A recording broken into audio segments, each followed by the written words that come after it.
ఇప్పుడు వేణువుడుగులు ఏం చేశారండి, ఇదంతా జరిగిన తర్వాత ఆయన పేరు బయటకు వచ్చేసరికి ఆయన మీడియాని పిలిచి మాట్లాడారు, ఒక ప్రెస్ నోట్ కూడా రిలీజ్ చేశారు, ఇది జరిగింది నాకేం సంబంధం లేదు అని.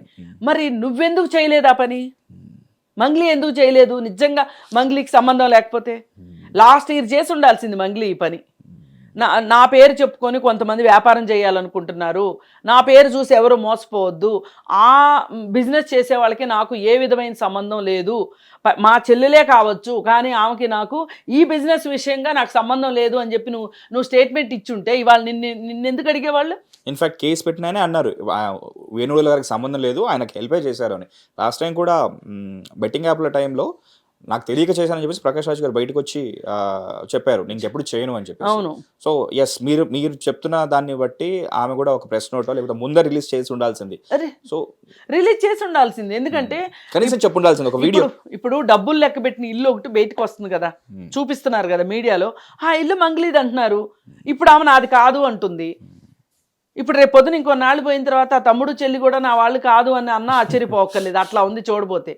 అసలు నీ పేరు ఉపయోగించుకుని వాళ్ళు వ్యాపారం చేయాలనుకుంటున్నారు, ఒట్టి వ్యాపారమే కాదు మోసం చేయాలనుకుంటున్నారు అనుకున్నప్పుడు, జనాలు బాధపడుతున్నారు అన్నప్పుడు నువ్వు కూడా ఆ స్థాయి నుంచే వచ్చావు. ఇప్పుడు మనం ఎవరమైనా సరే ఇప్పుడు ఇవాళ డబ్బులు ఉన్నాయి అనుకున్న వాళ్ళు ఒకప్పుడు వాళ్ళు పేదవాళ్ళే అయి ఉంటారు, ఎంతసేపు బండ్లు అవ్వటానికి. అలాంటప్పుడు నీకు ఆ బాధ ఏంటో ఆ పెయిన్ ఏంటో నీకు తెలిసినప్పుడు ఈరోజు నువ్వు ఇలా మాట్లాడడం కరెక్ట్ కాదు.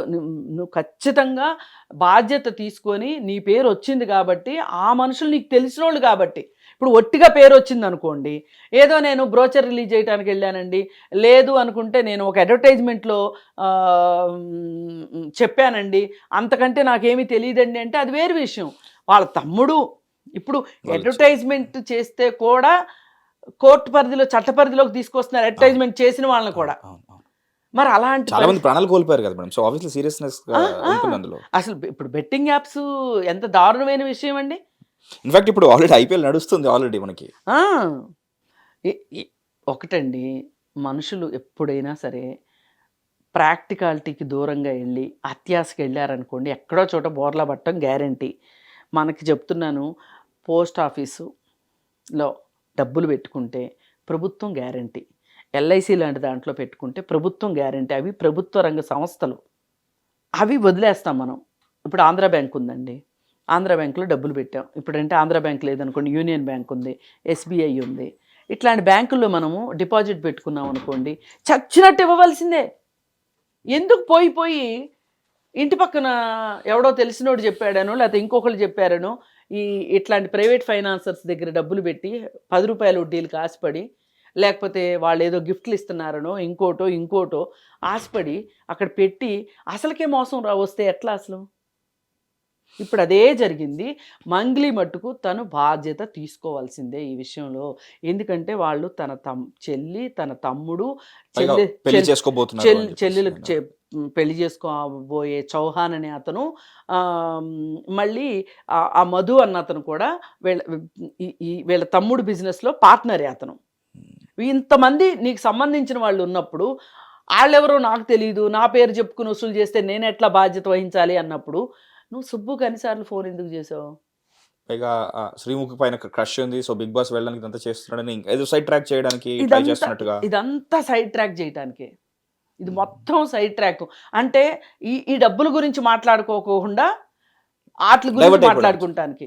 అసలు ఇప్పుడు అతనికి శ్రీముఖి మీద క్రష్ ఉందండి, ఆ విషయం నీకెందుకు? ఆయన ఎక్కడో ఇంటర్వ్యూలో చెప్పాడంట, చెప్తే దానికి ఈ స్కామ్కి ఏంటి సంబంధం? అవసరం లేదు. వాళ్ళ సంగతి ఏంటో చూడు, వాళ్ళకి న్యాయం ఇప్పుడు వేణువుడుగులు కూడా చెప్పింది అదే కదా. అసలు అన్యాయం అయిపోయిన బాధితుల గురించి పట్టించుకోవాలి మనము, ఇవన్నీ కాదు. ఆయన చాలా గొప్ప పని చేశారు. ఆయన చెప్పాడు, ఈమెకి వినలేదు మాట. ఆయన అన్నాడు, నేను చెప్పాను ఆవిడ వినలేదు, నేను వదిలేశాను అన్నాడు సింపుల్గా. కానీ నా పేరు ఎందుకు వచ్చింది అనే దానికి నేను క్లారిఫికేషన్ ఇచ్చుకుంటున్నాను అని. ఇప్పుడు సుబ్బు అయినా ఆయనకి బాధ్యత ఉంది కాబట్టి ఆ బాధ్యతాయుతంగా ఆయన ప్రవర్తించాడు. నీ బాధ్యత ఏది అసలు? అక్కడ నీ తమ్ముడు, నీ చెల్లి కాబోయే భర్త, పైగా వాళ్ళందరూ వాళ్ళ బాధితులకి చెప్పారంట, నేను మంగ్లీ తమ్ముడు, నేను మంగ్లీ చెల్లి. ఇప్పుడు వాళ్ళు చెప్పినప్పుడు నువ్వు లేకపోవచ్చు అక్కడ, కానీ వాళ్ళు చెప్తున్నప్పుడైనా వినాలి కదా. బాధ్యతలు చెప్పేప్పుడు వాళ్ళ కడుపు కాలి మాట్లాడుతున్నారు, వాళ్ళ ఏడుపు వచ్చి వాళ్ళ కోట్ల రూపాయలు కాదు మేడం. కోట్ల రూపాయలు. ఎన్ని అసలు లక్షలు ఎన్ని వేలు కలిపితే కోట్లు అవుతాయి. ఇప్పుడు ఏం చేస్తే డబ్బులు వస్తాయండి? వాళ్ళు కష్టపడ్డారు కాబట్టి కొంచెం కొంచెం కూడబెట్టుకున్నారు, కానీ అవన్నీ వీళ్ళు తీసుకుని వీళ్ళు విలాసాలు చేయటానికి తప్పితే దేనికి వాడినట్లు ఆ డబ్బులు? ఏమైనాయి అసలు? వసూలు చేసిన డబ్బులు ఏమైనాయి?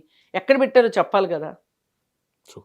ఇప్పుడు మన చుట్టూనండి చాలా స్కాములు జరుగుతున్నాయి, అందుకే చాలా జాగ్రత్తగా ఉండాలి జనాలు.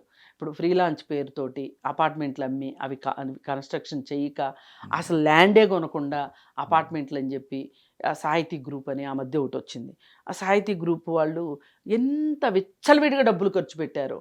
పైగా టీటీడీ మెంబర్షిప్ కోసం కూడా డబ్బులు ఖర్చు పెట్టాడు ఆయన, టీటీడీ మెంబర్ కూడా అయ్యాడు. ఈ జనాలు డబ్బులు వసూలు చేసి వీళ్ళంతా రోడ్డును బట్టి లబోదిబోమని ఏడుస్తున్నారు.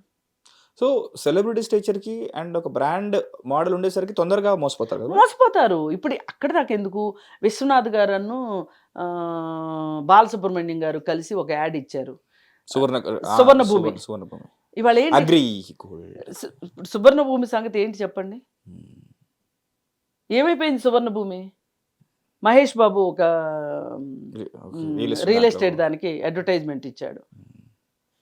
అసలు మీరు సెలబ్రిటీలు కూడా మీరు చేసే పనిలో మీరు ఉండండి. మీరు సినిమాలు యాక్ట్ చేస్తున్నారు కదా, యాక్ట్ చేసుకోండి. ఈ ఎండార్స్మెంట్లు ఇవన్నీ ఎందుకు? ఒకవేళ చేసినా వెనక ముందు ఆలోచించి ట్రాన్స్పరెన్సీగా ఉన్నవి చూసి అప్పుడే కానీ. ఏమండి వాళ్ళు చేసే బిజినెస్ ఎంత, వాళ్ళకి వచ్చే లాభాలు ఎంత? ఇంత పెద్ద సెలబ్రిటీని పెట్టుకుంటే ఈయనకి ఇచ్చే డబ్బులు ఎన్ని? డబ్బు ఒట్టిగా చేస్తాడా మహేష్ బాబు? ఏమన్నా మహేష్ బాబు ఒట్టిగా చేస్తాడా అండి? ఎవరు కనీసం 4 కోట్లు తీసుకుంటాడు. ఈ 4 కోట్ల లాభం ఎవరి మీద వేస్తున్నావు? దీనికే నేను మీకు ఒక మంచి ఎగ్జాంపుల్ చెప్తా. ఎల్ఐసి ఉండేది, ఎల్ఐసి లైఫ్ ఇన్సూరెన్స్ కార్పొరేషన్. నేను దానిలో పనిచేసాను, అందుకని నేను అంత ఆథెంటిక్గా చెప్పగలను. ఎల్ఐసికి అడ్వర్టైజ్మెంట్లకి 7 to 10% ఖర్చు పెట్టేది సంవత్సరం మొత్తానికి, మొత్తం మీద. మిగతా డబ్బు డివిడెండ్ల రూపంలో పాలసీ హోల్డర్స్కి పంచిపెట్టేది వచ్చిన లాభాలని. ఎప్పుడైతే ప్రైవేట్ ఇన్సూరెన్స్ కంపెనీలు వచ్చినాయో, ప్రైవేట్ ఇన్సూరెన్స్ కంపెనీలు ముబ్బడిగా అడ్వర్టైజ్మెంట్లు ఇస్తుంటే, ఈ అడ్వర్టైజ్మెంట్లు ఇస్తున్నారు కాబట్టి వాళ్ళు మనం కూడా ఇవ్వాలి అని 35%కి అడ్వర్టైజ్మెంట్లు పెంచారండి ఎల్ఐసి వాళ్ళు. కాంపిటీషన్ తప్పదు కదా. 7 to 10% ఎక్కడ, 35% ఎక్కడ? 25%. ఈ 25% డబ్బులు ఎవరయ్యండి? జనాలకు పంచి పెట్టాల్సిన డివిడెండ్ డబ్బులు, బోనస్ డబ్బులు. ఎల్ఐసి ప్రతి సంవత్సరం ప్రకటించేది, మేము ఇంత బోనస్ ఇస్తున్నాము మా పాలసీ హోల్డర్స్కి అని. ఆ బోనస్ డబ్బుల నుంచి తగ్గించి అడ్వర్టైజ్మెంట్లు ఇచ్చారు. ఈ అడ్వర్టైజ్మెంట్ల వల్ల, ఈ ప్రైవేట్ కంపెనీలు వచ్చినందువల్ల అడ్వర్టైజ్మెంట్స్ భారం పెరిగింది తప్పితే కస్టమర్కి న్యాయం జరగల. అంటే పాలసీ హోల్డర్కి వాళ్ళ డబ్బులే కదా. ఎల్ఐసి ఎవరికి అప్పులు ఇస్తుంది? పెద్ద పెద్ద ఇంజనీరింగ్ కంపెనీలకి, అంటే గవర్నమెంట్కి అప్పిస్తుంది. గవర్నమెంట్ ఇచ్చే వడ్డీ ఎంత? ఆ వడ్డీలో నుంచే వీళ్ళందరికీ బోనస్ రూపంలో ఇస్తుంది ప్రతి పాలసీ హోల్డర్కి కదా. ఈ అడ్వర్టైజ్మెంట్ల రూపంలో పెంచిన దానివల్ల ప్రజలే నష్టపోయారు. అందుకని ఈ అడ్వర్టైజ్మెంట్ ఎవరిచ్చినా సరే దాని వెనకాల ఉండే లొసుగును మాత్రం కంపల్సరీ. ఎవరైతే మనం ఒక నగ్గు కొంటామండి, వెళ్ళి బాగా అడ్వర్టైజ్మెంట్ ఇచ్చే షాప్లో నగ్గు కొంటాం అనుకోండి, దానికి అయ్యే వచ్చే డబ్బు ఏదైతే ఉందో ఆ అడ్వర్టైజ్మెంట్కి అయ్యే ఖర్చు మన మీదే వేస్తాడు. వాళ్ళ ఇంట్లో డబ్బులు తీసుకొచ్చి పెడతాడా? ఇప్పుడు ఆయన లాభం చూసుకోవాలి, ఖర్చులు చూసుకోవాలి, అయ్యాక కదా మన సంగతి చూసేది.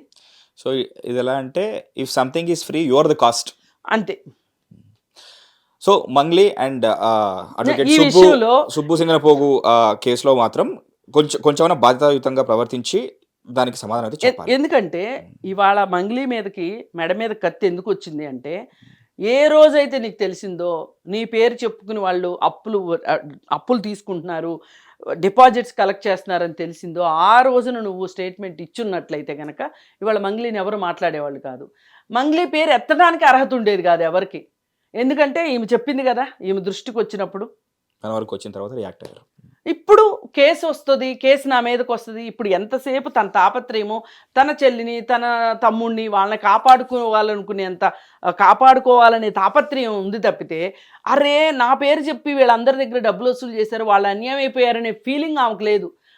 ఆమె ఫేమ్ ఎక్కడ పోయిందో, ఆమె నేను ఈ కష్టాల్లోకి వచ్చానేంటి అని ఏడుస్తుంది తప్పితే, మరి అవి నిజం ఏడుపులో దొంగ ఏడుపులో నాకు తెలియదు కానీ ఏడుస్తుంది తప్పితే, అసలు అరే ప్రజలు నష్టపోయారే, సామాన్య ప్రజలు.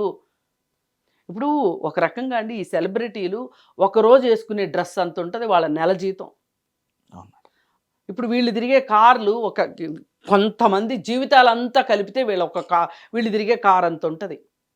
మనం కనీసం అది ఆలోచించాలి, రెండో వాళ్ళ పక్షాన ఆలోచించాలి. రెండో వాళ్ళకి జరిగిన నష్టంలో మనది ఎంత బాధ్యత అని ఆలోచిస్తే ఇంతంత నష్టాలు జరగవు. ఇప్పుడు తెలియక నష్టం జరిగింది, అయిపోయింది, కానీ తెలిసిన తర్వాత సరిదిద్దుకోలేదు మంగ్లీ కాబట్టి ఇవాళ మంగ్లీ గురించి ఇంత మాట్లాడుకోవాల్సి వస్తుంది.